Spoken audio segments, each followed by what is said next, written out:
What is up, everybody? Keith, aka Gator Guy 231. It is Saturday, November 7th, and we are back for another college football slate. 14 games, 2 games off the schedule because of COVID. Not gonna lie, this is a tougher one. I feel like for like 3, 4, maybe even 5 straight weeks, we've had 1 or 2 games that kind of just jumps out, and you go, all right, there's a pricing mistake here, or there's a game stack here. I kind of want all of this.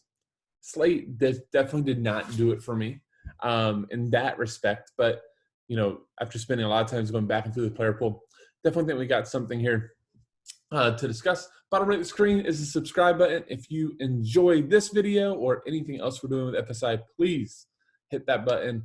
Best way to repay us for the free content. Also hit that like button, or if you have any questions, comments, leave them down below. It is greatly appreciated. Let's just jump right into this. And, we're going to start at the top at the quarterback position, Sam Ehlinger. Look, Texas, I feel like is slowly becoming less and less of a team that, we love to target. It's becoming more of a running team. And while Ehlinger is still running at 9,300, a lot of that upside is kind of gone. We see in the last few games, after that massive spot where we were all over Ehlinger for 55 DK versus Oklahoma. We've seen him struggle the last 2, even getting negative rushing yards last week versus Oklahoma State.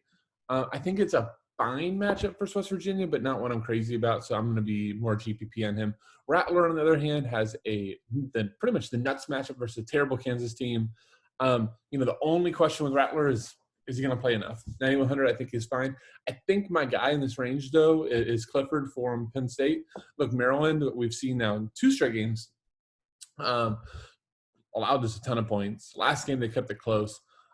Clifford, I really just like his combination of the run game. This is going back to last season. I played him a ton. Just really all of Penn State's offense. We can see it versus Ohio State, 22 DK. That's against a tough defense. And versus Indiana, 40.42, 3 touchdowns passing, 1 rushing, 100-yard bonus. Yeah, I like Clifford. Give me that $400 discount. You're going to need all the salary you can get. So I think that $400 discount over Ehlinger is big. Riddler, same type of player as Clifford in terms of rushing upside. The big thing is that I think passing wise, he's a big step down. 21-26 last week though versus Memphis. Memphis at this point is just like the nuts matchup. That's what I was like the first thing I did when I got the slate. Like, do we have Memphis on the slate? We do not. But 5 touchdowns on the ground the last 2 games. You see versus SMU, which is also a great matchup. Only 13 of 21. So the passing upside is limited. Rushing upside is there. Definitely like him for cash. Again, I think Clifford to me, just a little bit higher floor and similar ceiling. Trask, love my guy Will Trask. Or I'm sorry, Will Trask. Jeez Louise. Kyle Trask. But this is a tough game. Florida, Georgia, I personally, I'm just almost cross that off the slate for me.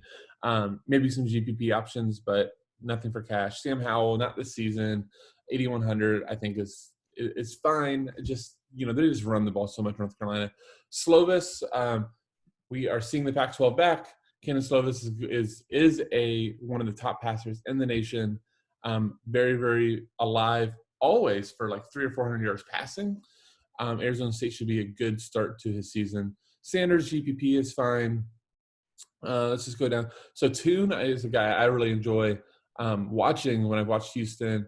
Very active running the ball. Cincinnati is for real, guys. I felt like I got bailed out last week. I played a lot of 2 Memphis receivers in cash. Both of them were very fortunate to do well. Watch that game and the slog. Brady White's a good quarterback, and I feel very fortunate. I don't really want to go after Cincinnati's defense anymore. So, despite the price tag, I'm off of tune. Tagovailoa, maybe wait 1 more week before firing him up in cash. You kind of had the Jekyll and Hyde for him. He was terrible versus Northwestern, actually finished with -, points, and then just blows up versus Minnesota. So to me, I label him more as GPP, but Penn State's defense has not been great to start the season. Lombardi's been awesome, but I don't know if there's a bias. I see Michigan State and Iowa, and I'm just like, dear God, I can't imagine playing somebody in a quarterback here. maybe running backs. I'm going to get to Goodson when we get to running backs, but it's just tough for me. All right, my dude this week in cash, I'm almost positive, is going to be Max Duggan. He has had terrible matchups the last few weeks. Actually, Oklahoma's not a terrible matchup, so I take that back. But Baylor and Kansas State both are. His last time versus Texas, which was a plus match of 28.14 points, gives you rushing upside and passing upside. Texas Tech, to me, is just not a good defense. So 6,400 stuck out. One of the few quarterbacks that you really can afford. So I like him. Doge, I think I said it right. Doge. Anyhow, versus Texas, it's a good matchup. 6,100, no rushing upside, but we have been seeing West Virginia pushing the ball in the air, 22-34, 32-50, 26-44. Look, for this price tag at 6,100, where I'm struggling, if you can't get the Clifford, I really think that Doge makes a lot of sense. Final play, just to mention, I guess, is Colombi. But TCU, another good defense. I just don't think I need to do it, especially with Doge up here for $100 more. There's probably somebody below, just not anybody that I've actually put many rosters around. So I'm going to jump to running back, where I don't even know his first name. Mohammed Ibrahim, 67 attempts in 2 games, 6 touchdowns. 10,000 is the right price. Maybe it's a little soft, 34.7, 47.7. Minnesota wants to run the ball a ton. There's a good matchup versus the Illini. I think that, on a slate where we're struggling, the plays aren't going to jump out at us. I'm just going to build around Ibrahim and figure it out. That's kind of what I decided. Williams has been awesome, but it's a timeshare. I think that he and Carter should be priced closer together. So Carter's down here at 6,300. Look, it's a lot of touchdowns. Is like the big difference between the two. So I would just rather play Carter, take my $2,200 discount, and hope that the wheel spins in his direction this week. Letty Brown is a very, very solid player. Always is getting a ton of work for West Virginia. Texas is not a matchup that I fear. My only fear is paying $8,200 when I'm already paying $10K. So I think Letty Brown is fine. He's probably, if anything, just a better pivot off of Ibrahim. If you can make them both, though, and you can find a lineup, I love it. Just give me 65 DK and floor, to start the slate out. I think that's a little aggressive, but you get the point. You can make it work. You can. I personally, the holder that I'm staring at couldn't do. Chuba Hubbard, always in play. Kansas State's really good defense, though, so I think it's more GPP. Zamir White, more GPP. All the Oklahoma guys, it is the nuts matchup. They're all going to split time. You've got Stevenson, you've got Pledger. I'm blanking on the other young kid's name. Let's see if I can just get over to it easy. McGowan. They're all going to split time. I think if you're going to play any of them, I would just play McGowan because of the cheapness. Stevenson should be a lock for a touchdown, but 6,900 is really tough to pay for a timeshare. And knowing that you're going to get 12, 15 carries, but it is Kansas. Oklahoma could score 70 points. Maybe stack them. I don't know. That's a contrarian stack, right? I don't know if it's the best thing. I ran into a head-to-head. Thank goodness. My quarterback got injured a minute into the game last night, but I ran it. The head-to-head decided to stack NC State running backs. Almost got there. Something I would never do, but I guess it's playable. Dokes is a guy I really like. I do kind of want to attack Houston here with Cincinnati. I think Ritter's too expensive. I don't love the Cincinnati aerial attack. So Dokes could make a lot of sense, getting 18, 20 carries a game. All I needed him to do is to get into the end zone, give me 15, 20 points, rocket and rolling with 6,700. So I think that makes a lot of sense. Funk, had a great game last week versus Minnesota. I really think a lot's dependent. So I think he's fine. He gets in the passing game a little bit, but I don't know. Maryland's a big I don't know team. I think that first game versus Northwestern just really has me concerned going too much. There's my guy Carter. I think it's a great play. Goodson is somebody I do want to highlight. He is getting pass game work and majority of the carries. Look, I think I'm not going to sit here and go, oh my God, he's a must play. But on a slate where there's not a guys that jump out, I think Goodson fits the bill as a decent play at the price. Just as always, PSA. There's a guy that you love in here and I go right by him, go for it. These are just the guys that kind of jumped out to me. And then honestly, I'm trying to think. if I had anybody else here. Gardner, I know he keeps getting ownership. I haven't played him. There's McGowan, who I think is very in play at 4,500. We do know, I mean, there's no way, always a way. I don't think there's any way that Kansas can keep this close. So I definitely think McGowan should get some work. I believe Robinson's going to be getting most of the work for Texas at 4,500. I believe that Ingram is out. Yeah, Ingram's out. He and Johnson at 4,100 should split the work. Jordan Simmons, 4,200 if you just want to punt. He got a majority of the work last week. 14 carries first 2 weeks. He's 4,200. Again, like, this game does not jump out as one like you want to just like run to, but 4,200 for a running back, maybe let you spend up a little bit at the receiver. If you don't, I think if you don't love Dokes, I really think like Dokes or Carter, then you just come all the way down. Maybe do McGowan or something like that. All right, wide receiver. I think it's a decent position. I don't love a lot of plays. Like, common theme for me, right? Like, I can tell you the plays, can tell you why they work, but like when it comes to clicking them, I don't love a lot of them. So I'm hoping that in the next few hours or after doing this, I feel even a little bit more clarity. So to me, Dotson's fine. GPP, I just don't see a way you fit him, especially just like he got a lot of touchdown luck last week. Eight catches, 3 of them touchdowns. I think you pass. Wallace is fine, 7,900. He always has a chance to break a slate. But Kansas State's a tough matchup. Tony, no, not versus Georgia. Love my guy, Tony. As I've said, the ankle breaker, but 7,800 is rough.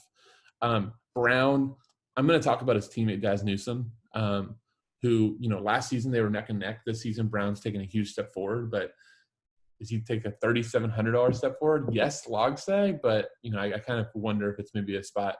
I keep saying this, that Newsome's going to get back on track, but at 4K, I'm definitely going to take some stabs at it. Bateman's one of the best receivers in all of college football. When Minnesota throws, he is always the first option. It's just going to be, do you really want to pay $7K for a receiver on a team that wants to feed the running back 30 times? Mims is fine. I'm going to go over his teammate. He's one of my favorite plays in the slate, who's much cheaper, but Mims obviously always in play. More GPP.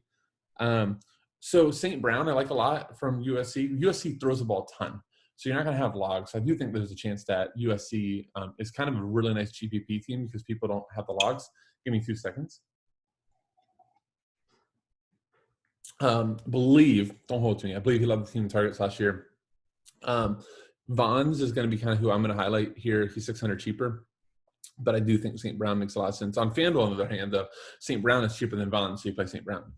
Kyle Pitts, GPP again. That whole game to me, GPP. Reed has been nice for Michigan State. Again, Michigan State versus Iowa. Like, watch this. I said enough. Watch this game now be like 40-38.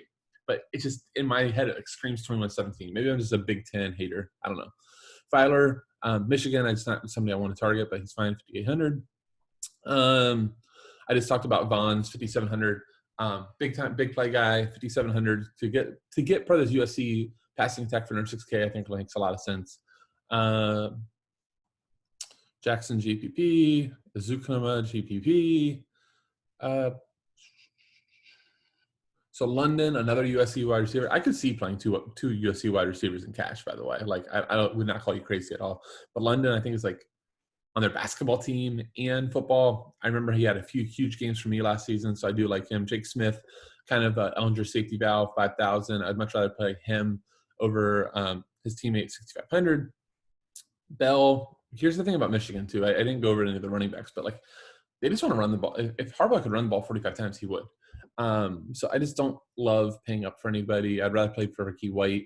Again, Michigan State, like, if I love this game, I feel like there'd be players. I just don't like the game. Theo Wees is the guy I want to highlight, especially with the injuries to the receiving corps. Theo Wees is playing a ton of snaps. Last 3 weeks now has broken out 14.2, 11.7, 18.5. I think he's good. I think Kansas is bad. So this is a great way to get exposure to Oklahoma. Go down, Naylor is actually leading Michigan State in targets. So it's interesting. I named 2 other receivers above him. Naylor 4,700. So I think that works for cash. My dude, though, and I don't know if this is actually his nickname. I heard it one time on a highlight show, so I'm going with it. But Baby Gronk, Pat Fryermuth, probably one of the premier tight ends in in college. Tight end is loaded this season. But he, I think, is second in the team in targets, 10 catches for 2 games, only 1 touchdown. This game is a really good game environment. So 4,700, I really like Freiermuth. Stogner, starting tight end for Oklahoma, is finally not a running back. 4,600, I think, is fine. Hendershot, another really good tight end, 4,600. Few more guys down here. Michael Young Jr., is it Michael? I don't know. M. Young. I think it's Michael. I don't know. But anyhow, last game, if Pierce misses, only if Pierce misses, because if not, the Cincinnati passing attack is gross. But if the miss is there, he should get some targets in a good matchup, 4,500. Freifogel I was on last week. I feel like I got fortunate, not versus Michigan. I think there's other options down here. You can do the Kansas guys. A couple of them have some logs that are decent, but to me, they're more GPP. So here's where we're going to end. Daz Newsome. This might be my hill plant. I played him in cash 2 weeks ago. Still cashed, by the way, versus NC State. My 1 catch, 14 yards. I'm not going to get bashful now. I still think he's a good play. Like last season, like to start the season out. When did we have him? It's not there. I want to say he was like 6,500 slate 1. So explosive last season. God, I think they have to get him involved. Duke might be a good spot before they go any further along this season. But 4,000 is just absolutely teasing me. I'm probably going to end up with him cash. You guys can laugh at me. But Daz Newsome, there is my stand of the day. I think that hopefully gets into the box one time. Give me like 5 catches, 75 yards, touchdown, and I can celebrate. Guys, thank you all so much for watching. I really do hope that you all are enjoying these videos.